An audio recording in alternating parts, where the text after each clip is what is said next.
This week, Acting Attorney General Rod Rosenstein decided to appoint former FBI Director Robert Mueller to head up the investigation of alleged ties between Russia and President Trump's operation or organization. I guess that's a good thing in the sense that it takes sort of some of the steam out of the entire turmoil in Washington, the never-ending cries for some sort of a Nixonian Watergate environment. Certainly there's nothing even remotely close to that level of constitutional crisis that we're facing, but there is merit to having an outside professional person with a distinguished career take a look at all the investigative efforts of the FBI. My personal opinion is that there's no there. I think that private persons exercised their First Amendment right and had various meetings and contacts, business dealings. There's nothing illegal, immoral, or fattening about that. There's no illegality. Collusion, the word that you love to hear thrown around all the time on the news, collusion is not a crime. So no one has yet identified for me any criminal act with respect to President Trump, his associates, and Russia. I can tell you what Hillary Clinton did to violate the law. I mean, she's in violation of 18 U.S. Code Section 793F, mishandling of national defense information. And I can explain in great detail how she broke that law. I've yet to see anybody come back and be able to cite any law to me that President Trump or his associates purportedly broke. But it's important to let the process kind of play itself out. I think Mr. Mueller and the professional staff at the FBI will do the right thing. I think it'll also put a lot of turmoil and upset and media hysteria to rest. They're not going to be quiet about it, but I think it'll actually put things to rest.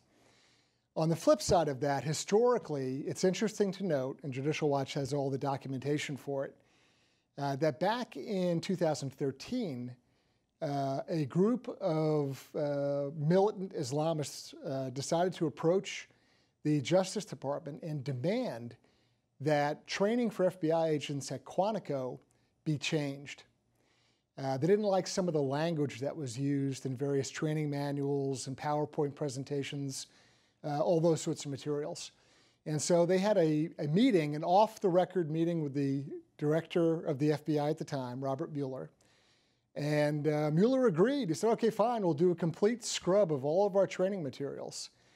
And what is both interesting and disturbing is that the FBI conceded. They went ahead and they changed all sorts of language in their training materials because a self-appointed group of Islamists, really radicals, politically militant folks, made demands of the FBI director.